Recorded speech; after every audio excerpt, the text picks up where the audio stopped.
Meet the editors. ചോദ്യം ഇതാണ്, വേണോ തുരങ്കപാത?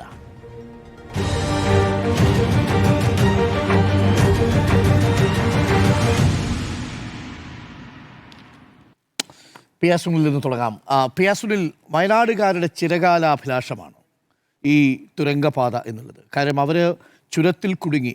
ഇന്നും രാവിലെ ഞാൻ വാർത്ത വായിക്കുന്ന സമയത്ത് ഒരു കാറിൻ്റെ മുകളിൽ ഒരു മരം വീണ് മണിക്കൂറുകളോളം ചുരത്തിൽ ഗതാഗതം തടസ്സപ്പെട്ടു. എന്നാൽ അതേസമയം തന്നെ പ്രകൃതിയുടെ സന്തുലിതാവസ്ഥയ്ക്ക് കോട്ടം തട്ടാത്ത തരത്തിൽ വേണം എന്നുള്ളതാണ് നമ്മളെല്ലാവരും ആവശ്യപ്പെടുന്നത്. പക്ഷേ ഇന്ന് നമ്മൾ പുറത്തുവിട്ട GSI റിപ്പോർട്ട് അത് 14-ാം തീയതി കൊടുത്തതാണ്. അതിന്മേൽ ഒരു നടപടിയും കമ്പനി എടുത്തിട്ടില്ല. ആ നിർദ്ദേശങ്ങളെല്ലാം കാറ്റിൽ പറത്തി. 2025 അന്നത്തെ PWയുടെ അപ്രൈസൽ കമ്മിറ്റി കൊടുത്ത 25 നിർദ്ദേശങ്ങളുണ്ട്. അതിലൊരു നിർദ്ദേശവും കാര്യമായി കമ്പനി പാലിച്ചിട്ടില്ല എന്നാണ് മനസ്സിലാക്കുന്നത്. അപ്പോൾ കമ്പനി വീഴ്ച വരുത്തിയിട്ടുണ്ട്. ഈ നിലയിൽ ഇതിങ്ങനെ തുടരുമോ എന്നുള്ളതാണ് ചോദ്യം. തുരങ്കപാത വേണ്ടേ? ഉറപ്പായും തുരങ്കപാത വേണം എന്നാണ് എൻ്റെ നിലപാട്. പക്ഷേ ആ തുരങ്കപാത നിർമ്മിക്കുമ്പോൾ സ്വീകരിക്കേണ്ട അടിസ്ഥാനപരമായിട്ടുള്ള കുറേ മുന്നൊരുക്കങ്ങൾ, സുരക്ഷാ ക്രമീകരണങ്ങൾ, അതുപോലെ തന്നെ ജാഗ്രത, ഇതിലൊക്കെ തന്നെ വലിയ വീഴ്ച സംഭവിച്ചു എന്നതാണ്. അപ്പം നോക്കൂ, ജമ്മു കാശ്മീരിനെ കുറിച്ച് പറയുമ്പോൾ ലോകത്തെ ഏറ്റവും ദുർബലമായ മലനിരകളുള്ള പ്രദേശമാണ് ജമ്മു കാശ്മീർ. ലോകത്തെ ഏറ്റവും അധികം വേണമെങ്കിൽ പറയാവുന്ന തുരങ്കങ്ങൾ ഉള്ളതും ഇനി ഉണ്ടാക്കാൻ പോകുന്നതുമായിട്ടുള്ള മലനിരകളാണ് ജമ്മു കാശ്മീർ. റൂർക്കി എന്ന് പറയുന്ന ജമ്മു കാശ്മീരിലെ ഹിമാലയൻ മലനിരകളിലെ, ജമ്മു കാശ്മീരല്ല, ഹിമാലയൻ ടെറൈൻ മുഴുവനാണ്. ഹിമാലയൻ ടെറൈനിലാണ് ഏറ്റവും വലിയ ഒരു വൈദ്യുതി നിലയം പ്രവർത്തിക്കുന്നത്. അത് ഭൂമിക്കടിയിലാണ്. അതായത് ഹിമാലയത്തിലെ ഒരു മല തുരന്ന മലയുടെ ഉള്ളിലാണ് അവിടുത്തെ വൈദ്യുതി നിലയം പ്രവർത്തിക്കുന്നത്. അപ്പോൾ ഈ രീതിയിലൊക്കെ ടെക്നോളജി വളർന്നിട്ടുണ്ട്. ഓസ്ട്രേലിയൻ തുരങ്കപാത നിർമ്മാണ ടെക്നോളജിയാണ് ഇവിടെയൊക്കെ തന്നെ ഉപയോഗിച്ചിരിക്കുന്നത്. അതേ മാതൃകയിലുള്ള തുരങ്കപാത നിർമ്മാണത്തിൻ്റെ ടെക്നോളജിയാണ് വയനാട്ടിലെ ഈ തുരങ്കപാതയ്ക്കായി നിർമ്മിക്കാൻ തീരുമാനിച്ചത്. ഇവിടുത്തെ പ്രശ്നം എന്താണ്? വയനാട്ടിൽ തുരങ്കപാത നിർമ്മാണത്തിൻ്റെ ഉത്തരവാദിത്വം ഏറ്റെടുത്തത് കൊങ്കൺ റെയിൽ കോർപ്പറേഷൻ ലിമിറ്റഡ് ആണ്. അപ്പോൾ ഈ കൊങ്കൺ റെയിൽ കോർപ്പറേഷൻ ലിമിറ്റഡ് ഒരു നിസ്സാര കമ്പനിയാണോ? അല്ല. ഇന്ത്യൻ റെയിൽവേയുടെ ചരിത്രത്തിൽ തന്നെ ഇത്രയും ദുഷ്കരമായ ടണലുകൾ നിർമ്മിച്ച് ഇന്ത്യൻ റെയിൽവേയുടെ ചരിത്രത്തിൽ തന്നെ ടണലുകളിലൂടെയുള്ള ഒരു ദീർഘദൂര റെയിൽ സർവീസിന് കളമൊരുക്കിയ, അല്ലെങ്കിൽ അതിന് ഒരു വികസനം, ഒരു വഴിയൊരുക്കിയ ഒരു റെയിൽ കമ്പനിയാണ് കൊങ്കൺ റെയിൽ കോർപ്പറേഷൻ എന്ന് പറയുന്നത്. ഏതാണ്ട് 91 ടണലുകളാണ് കൊങ്കൺ റെയിൽവേ നിർമ്മിച്ചത്. 91 ടണലുകൾ, 84 കിലോമീറ്റർ ടണൽ ദൂരമാണ് കൊങ്കൺ റെയിൽവേ നിർമ്മിച്ചിരിക്കുന്നത്. അപ്പോൾ അങ്ങനെ ആ ഒരു റെയിൽ കമ്പനിയാണ് ആ ടണൽ റോഡ് നിർമ്മാണത്തിൽ എക്സ്പേർട്ടായിട്ടുള്ള കൊങ്കൺ റെയിൽവേയാണ് ഈ വയനാട്ടിലെ 8.25 കിലോമീറ്റർ ദൂരത്തിൽ വരുന്ന ഈ ടണൽ അല്ലെങ്കിൽ തുരങ്കപാത നിർമ്മിക്കാൻ പോകുന്നത്. ഇതിൻ്റെ ഒരു സബ് കോൺട്രാക്റ്റാണ് ഇപ്പോൾ DBL എന്ന് പറയുന്ന കമ്പനി ചെയ്യുന്നത്. ആ DBL എന്ന് പറയുന്ന കമ്പനിയാണ് ഈ തുരങ്കം നിർമ്മിക്കുന്നതിൻ്റെ പ്രാഥമിക ഘട്ട പ്രവർത്തനങ്ങൾ ചെയ്യുന്നത്. അവരാണ് മേപ്പാടിയിൽ ഈ മണ്ണ് നീക്കം ചെയ്തും ഒപ്പം തന്നെ മണ്ണ് പ്ലാസ്റ്റർ ചെയ്തും ഈ മണ്ണ് ഇടിഞ്ഞ് താഴാതിരിക്കാൻ അവിടെ ഈ കോൺക്രീറ്റ് പുതപ്പ് എന്നൊക്കെ നമുക്ക് ആളുകൾക്ക് മനസ്സിലാവുന്ന രീതിയിൽ പറഞ്ഞാൽ ഈ കോൺക്രീറ്റ് സോയിൽ നെയിലിംഗ് എന്ന് പറയുന്ന ഒരു സിസ്റ്റമൊക്കെ തന്നെ ഉണ്ടാക്കി. അതാണ് നമ്മൾ ഈ ദൃശ്യങ്ങളിലൊക്കെ കാണാൻ കഴിയുന്നത്. ഇങ്ങനെ മലയുടെ താഴ്വാരത്തിൽ ഇങ്ങനെ കോൺക്രീറ്റ് പൊതിഞ്ഞ രീതിയിൽ കാണുന്നത്. അപ്പോൾ ഇതെല്ലാമാണ് ഇടിഞ്ഞ് താഴേക്ക് പതിച്ചത്. അപ്പോൾ ഏറ്റവും പ്രധാനപ്പെട്ട പ്രശ്നം എന്ന് പറയുന്നത്, ഇവിടെ ഇങ്ങനെ ഒരു നിർമ്മാണം ആരംഭിക്കുന്നതിന് മുൻപ് അവിടുത്തെ മണ്ണിൻ്റെ ഘടന, മണ്ണിൻ്റെ പ്രത്യേകത, മണ്ണ് എങ്ങനെയായിരിക്കും മഴ പെയ്താൽ, ആ മണ്ണ് ഏത് രീതിയിൽ മാറും എന്നത് സംബന്ധിച്ചുള്ളൊരു ഡീറ്റെയിൽഡ് സ്റ്റഡി നടത്തിയിട്ടില്ല എന്നതാണ്. ഇന്ന് ഈ ദുരന്തം നടന്ന സമയത്ത് ഹിന്ദുവിൽ വന്നിട്ടുള്ള ഒരു റിപ്പോർട്ടുണ്ട്. ഈ മേപ്പാടിയിൽ ദുരന്തം നടന്ന സമയത്ത് ഹിന്ദുവിൽ വന്നിട്ടുള്ള റിപ്പോർട്ടുണ്ട്. ആ റിപ്പോർട്ടിൽ CP രാജേന്ദ്രൻ എന്ന് പറയുന്ന ജിയോളജിസ്റ്റ് പറഞ്ഞിട്ടുള്ളൊരു കോട്ടുണ്ട്. വളരെ പ്രധാനപ്പെട്ടതാണ്. ഈ മേപ്പാടിയിൽ ഈ തുരങ്കപാത നിർമ്മാണം ആരംഭിക്കുന്നതിന് മുൻപ്, അല്ലെങ്കിൽ ഈ വയനാട് തുരങ്കപാത നിർമ്മാണം ആരംഭിക്കുന്നതിന് മുൻപ് ഡീറ്റെയിൽഡ് ആയിട്ടുള്ള ജിയോളജിക്കൽ ഹൈഡ്രോളജിക്കൽ സ്റ്റഡി നടത്തിയിട്ടേയില്ല എന്നതാണ് പറയുന്നത്. അതായത് ഡീറ്റെയിൽഡ് ആയിട്ടുള്ള ഡീപ്പായിട്ടുള്ള ജിയോളജിക്കൽ ഭൗമഘടന സംബന്ധിച്ചുള്ള പഠനമോ അതുപോലെ തന്നെ ഹൈഡ്രോളജിക്കൽ സ്റ്റഡി, അതിൻ്റെ ഒരു ജലനിയന്ത്രണം, തോത്, അതിൻ്റെ എങ്ങനെയായിരിക്കും അത് പ്രത്യാഘാതമുണ്ടാക്കുക എന്നത് അടക്കമുള്ള ഹൈഡ്രോളജിക്കൽ സ്റ്റഡി സംബന്ധിച്ചുള്ള ഒരു ഡീറ്റെയിൽ സ്റ്റഡി നടത്തിയിട്ടേ ഇല്ല എന്നുള്ളതാണ്. അവിടെയാണ് നമ്മൾ 2 മുന്നറിയിപ്പ് കത്തുകൾ പരിശോധിക്കേണ്ടത്. എൻ്റെ കയ്യിലുള്ളത് ഒന്ന്, കേന്ദ്ര വനം പരിസ്ഥിതി മന്ത്രാലയം ഈ പദ്ധതിക്ക് പാരിസ്ഥിതിക അനുമതി നൽകിയിട്ടുള്ള ഒരുപാട് നിർദ്ദേശങ്ങളുണ്ട്. ഇതിനകത്ത് പരിശോധിച്ചാൽ എങ്ങനെയാണ് ഈ പദ്ധതി നടപ്പാക്കേണ്ടത്, ആ പദ്ധതി നടപ്പാക്കുമ്പോൾ നിങ്ങൾ സൂക്ഷിക്കേണ്ട മുൻകരുതൽ നടപടികൾ എന്തൊക്കെയാണെന്ന് വളരെ വ്യക്തമായി പറയുന്നുണ്ട്. ഈ വയനാട് എന്ന് പറയുന്നത് പാരിസ്ഥിതികമായി വളരെ പ്രധാനപ്പെട്ട ദുർബല പ്രദേശമാണ്. നേരത്തെ കസ്തൂരിരംഗൻ റിപ്പോർട്ടിൽ, അതിനു മുൻപ് മാധവ് ഗാഡ്ഗിൽ റിപ്പോർട്ടിലൊക്കെ തന്നെ വയനാട്ടിൽ നിർമ്മാണങ്ങൾക്ക് വലിയ നിയന്ത്രണം വേണം. അവിടെ വളരെ ഫ്രജൈലായിട്ടുള്ള ലാൻഡാണ്. അവിടെ നടത്തുന്ന ചെറിയ നിർമ്മാണങ്ങൾ പോലും വലിയ ആഘാതങ്ങൾ ഉണ്ടാക്കും എന്ന് മുന്നറിയിപ്പ് നൽകിയതാണ്. അതെല്ലാം വെട്ടിത്തിരുത്തി അതെല്ലാം തോട്ടിക്കളഞ്ഞു പിന്നീട് കസ്തൂരിരംഗൻ റിപ്പോർട്ട് വന്നപ്പോൾ. ഇപ്പോൾ ഏതാണ്ട് അത് ആ രീതിയിലുള്ള നിയന്ത്രണങ്ങളും ഇല്ല. അവിടെയാണ് നമ്മളിങ്ങനെ ഒരു തുരങ്കപാത നിർമ്മിക്കുന്നത്. അപ്പോൾ ഈ വനം പരിസ്ഥിതി മന്ത്രാലയം നൽകിയ റിപ്പോർട്ടായാലും അതിനുശേഷം ജിയോളജിക്കൽ സർവേ ഓഫ് ഇന്ത്യ നടത്തിയ റിപ്പോർട്ടായാലും പരിശോധിച്ച അവരുടെ കണ്ടെത്തലുകളായാലും എല്ലാം കാറ്റിൽ പറത്തിയുള്ള നിർമ്മാണ പ്രവർത്തനങ്ങൾ അവിടെ നടന്നു എന്നതാണ്. ഏറ്റവും ഒടുവിൽ ജിയോളജിക്കൽ സർവേ ഓഫ് ഇന്ത്യയുടെ ഈ ഒരു റിപ്പോർട്ട് വരുമ്പോൾ ആ റിപ്പോർട്ടിൽ പറയുന്നുണ്ട് അവിടെ DBL എന്ന് പറയുന്ന ഈ സബ്സിഡിയറി കമ്പനി, അതായത് കൊങ്കൺ റെയിൽ കോർപ്പറേഷൻ നൽകിയിട്ടുള്ള ഉപകരാർ പ്രകാരം അവിടെ ഇപ്പോൾ മണ്ണ് മാന്തൽ പ്രക്രിയ നടത്തുന്ന, ഇപ്പോൾ അവിടെ നമ്മൾ കാണുന്ന ദൃശ്യങ്ങളിലൊക്കെ മണ്ണ് കൂട്ടിയിട്ടിരിക്കുന്ന അതിൻ്റെ ആ ഒരു പ്രവൃത്തി നിർവഹിക്കുന്ന ഈ DBL എന്ന് പറയുന്ന കമ്പനി ചെയ്തിട്ടുള്ള എല്ലാ നിർമ്മാണ പ്രവർത്തനങ്ങളും അതിൻ്റെ നീക്കങ്ങളുമൊക്കെ തന്നെ ഈ ജിയോളജിക്കൽ സർവേ പറയുന്നത് വലിയ സുരക്ഷാ ഭീഷണി ഉയർത്തുന്നതാണെന്നാണ്. അതായത് അവിടെ മണ്ണിടിയാൻ തന്നെ കാരണമായത് പ്രധാനമായും അവരുടെ ഈ നിർമ്മാണ രീതിയാണ്. അവിടെ മഴ പെയ്യുമ്പോൾ ആ വെള്ളം ചോർന്നു പോകാനുള്ള ഒരു സുഷിരം പോലും ഇല്ലാതെയാണ് അവിടെ ഈ കോൺക്രീറ്റ് വാൾ നിർമ്മിച്ചത്. അപ്പോൾ വെള്ളം അവിടെ കെട്ടിനിന്നു. അപ്പോൾ മണ്ണിനൊപ്പം വെള്ളം കെട്ടിനിന്നു. ആ വെള്ളം ചോർന്നു പോകുന്നില്ല. സ്വാഭാവികമായും ആ കോൺക്രീറ്റ് വാളെല്ലാം കൂടി ഇടിച്ച് പൊളിച്ച് താഴേക്ക് വന്നു. ഏറ്റവും പ്രധാനപ്പെട്ടത്, ഈ ദുരന്തം നടന്ന ദിവസം മുഖ്യമന്ത്രി VD സതീശൻ പറഞ്ഞു, അതിനുശേഷം പലരും പറഞ്ഞു, ഇതിപ്പോൾ മാറ്റി പറയുന്നുണ്ട്, അവിടെ മണ്ണ് എടുത്ത് കൂട്ടിയിട്ടതാണ് യഥാർത്ഥത്തിൽ ഈ ദുരന്തത്തിന് കാരണമായതെന്നൊക്കെ. മണ്ണ് കുറേ താഴെയുണ്ടായിരുന്നു, കുറേ മുകളിലുണ്ടായിരുന്നു. മുകളിലുള്ള മണ്ണൊക്കെ ടാർപോളിനിട്ട് മൂടി വെച്ചിരുന്നു. പക്ഷെ താഴെ ഈ മണ്ണ് കൂട്ടിയിട്ടത് കൊണ്ടാണ് ഈ ദുരന്തത്തിൻ്റെ ആഘാതം കുറഞ്ഞത്. അതാണ് ഇപ്പോൾ വരുന്ന വിവരം. ആ മണ്ണ് അവിടെ ഉണ്ടായിരുന്നില്ല എങ്കിൽ ആ മല അതുപോലെ ഇടിഞ്ഞ് താഴേക്ക് വന്ന് അത്രയും സ്പീഡിൽ താഴേക്ക് ഇറങ്ങിയിരുന്നുവെങ്കിൽ വലിയ ദുരന്തമായി അത് വയനാട്ടിൽ മേപ്പാടിയിൽ മാറുമായിരുന്നു. അത് ഇത്രയും ആഘാതം കുറഞ്ഞ ഒരു ദുരന്തമായി മാറാനുള്ള ഒരു കാരണം, സാധാരണക്കാരെ കൂടുതൽ ബാധിക്കാത്തതിന് കാരണം താഴെ ആ മണ്ണ് കിടന്നത് കൊണ്ടാണെന്നൊക്കെ വരുന്നുണ്ട്. പക്ഷേ ഇതൊന്നുമല്ല ഞാനിവിടെ ചൂണ്ടിക്കാണിക്കാൻ പോകുന്നത്. ഇത്രയും ഇതിൻ്റെ ഒരു ഫാക്റ്റാണ്. പക്ഷേ ഏറ്റവും പ്രധാനപ്പെട്ട വിഷയം എന്താണ്, എന്തുകൊണ്ട് ഈ സംഭവം ഉണ്ടായി എന്നുള്ളതാണ്. ഈ സംഭവം ഉണ്ടായതിൻ്റെ ഏറ്റവും പ്രധാനപ്പെട്ട കാര്യം, ഈ നിർമ്മാണ കമ്പനി അവിടെ ഈ നിർമ്മാണ പ്രവർത്തനങ്ങൾ നടത്തിയതിൽ ഒരു മേൽനോട്ടമേ ഉണ്ടായില്ല. ആർക്കാണ് ഇതിൻ്റെ മേൽനോട്ടം? ഒന്ന്, ഈ സ്വാഭാവികമായും ഇതൊരു തുരങ്കപാതയായതുകൊണ്ട് PWD വകുപ്പിനാണ്. രണ്ടാമത്തേത്, അവിടെ ഒരു അപകടമുണ്ടാകുമോ അത് നിരീക്ഷിക്കേണ്ടത് ജില്ലാ ദുരന്ത നിവാരണ അതോറിറ്റിയാണ്. മൂന്നാമത്തേത്, ഇതിന് പണം നൽകുന്ന ആരാണ്? കിഫ്ബിയാണ്. നാലാമത്തേത് എന്താണ്? വനമേഖലയിലാണ് നിർമ്മാണം. വനമേഖലയോട് ചേർന്ന് കിടക്കുന്ന പ്രദേശമാണ്. സ്വാഭാവികമായും വനം പരിസ്ഥിതി വകുപ്പിന് അതിൻ്റെ നിയന്ത്രണമുണ്ട്. അപ്പോൾ ഈ വകുപ്പുകളെല്ലാം ചേർന്നുകൊണ്ടുള്ള ഒരു നിരീക്ഷണ സംവിധാനം അവിടെ ഉണ്ടാകേണ്ടതാണ്. ജൂൺ 20-ാം തീയതി അവിടെ മണ്ണ് നീക്കം ചെയ്യണമെന്നൊരു ഉത്തരവിട്ടു. അത് ഉത്തരവ് നടപ്പാക്കണോ വേണ്ടി ഒന്നുള്ളതല്ല. പക്ഷെ ഒരു ഉത്തരവിട്ട ശേഷം അവിടുന്ന് ഉദ്യോഗസ്ഥൻ വീട്ടിൽ പോയി. പിന്നെ അതെന്തെങ്കിലും ചെയ്യുന്നുണ്ടോ എന്ന് നോക്കിയില്ല. എങ്ങനെയാണ് ഇവർ ഈ സോയിൽ നെയിലിംഗ് നടത്തുന്നതെന്ന് നോക്കിയില്ല.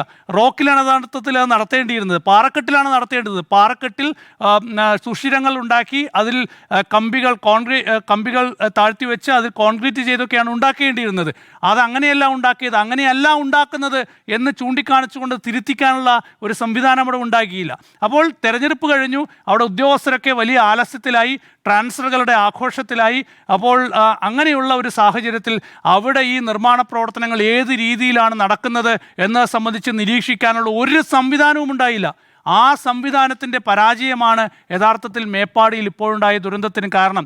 അവിടെ ഒരു ഉദ്യോഗസ്ഥരെത്തി കാര്യങ്ങൾ കൃത്യമായി നിരീക്ഷിച്ച് വയനാട്ടിൻ്റെ പ്രത്യേക സാഹചര്യങ്ങൾ കണക്കിലെടുത്തുകൊണ്ട് വേണ്ട മുന്നറിയിപ്പുകൾ നൽകിയിരുന്നുവെങ്കിൽ, ആ മുന്നറിയിപ്പുകൾ നടപ്പാക്കുന്നുണ്ടോ എന്ന് കൃത്യമായി നിരീക്ഷിച്ചിരുന്നുവെങ്കിൽ ഒരുപക്ഷെ വയനാട്ടിൽ ഇങ്ങനെയൊരു സംഭവം ഉണ്ടാകില്ലായിരുന്നു. അതുകൊണ്ട് മേലിൽ ഇപ്പോൾ സർക്കാർ തീരുമാനിച്ചിരിക്കുന്നത് കൃത്യമായ ഹൈഡ്രോളജിക്കൽ ജിയോളജിക്കൽ സ്റ്റഡി കൃത്യമായി നടപ്പാക്കിയ ശേഷം, അല്ലെങ്കിൽ നടത്തിയ ശേഷം ഇനി നിർമ്മാണവുമായി മുന്നോട്ട് പോകാനാണ്.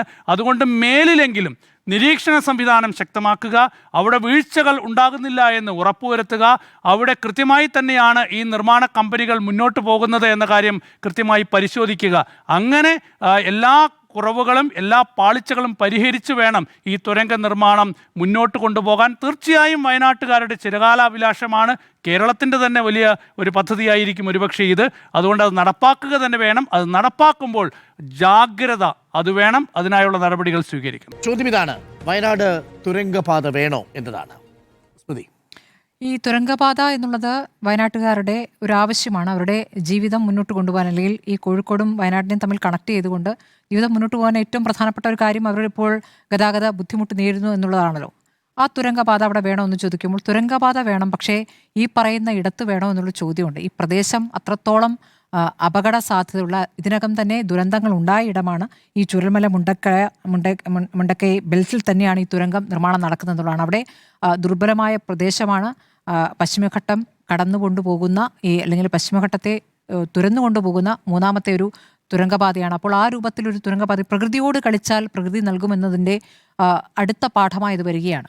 നമ്മളെ സംബന്ധിച്ചപ്പോൾ ഈ തരത്തിൽ ഒരുപാട് പഠനങ്ങൾ, ഒരുപാട് കമ്മിറ്റികൾ, ഒരുപാട് തരത്തിലുള്ള പരിശോധന ഇതൊക്കെ ഇവിടെ നടക്കുന്നുണ്ട് എന്ന് പറയുമ്പോഴും ഇത് ഈ പദ്ധതിയിലേക്ക് കടക്കുന്ന ഘട്ടത്തിൽ തന്നെ ഈ പദ്ധതി നടപ്പാക്കുക എങ്ങനെയും എന്നൊരു ഉദ്ദേശം അവിടെ ഉണ്ടായിരുന്നു. പദ്ധതി എങ്ങനെയും നടപ്പാക്കുക, ബാക്കിയെല്ലാം പിന്നെ വന്നുകൊള്ളും എന്ന മട്ടിലൊരു ഒരു ഒരു ഒരു ഒരു പ്രശ്നം അതിലുണ്ടായിരുന്നു എന്ന് തന്നെയാണ്. കാരണം അത് ഇതിന് അനുമതി നൽകുന്ന അപ്രൈസൽ കമ്മിറ്റി തന്നെ അതിൽ ചില നിർദ്ദേശങ്ങൾ മുന്നോട്ട് വെച്ചിരുന്നു.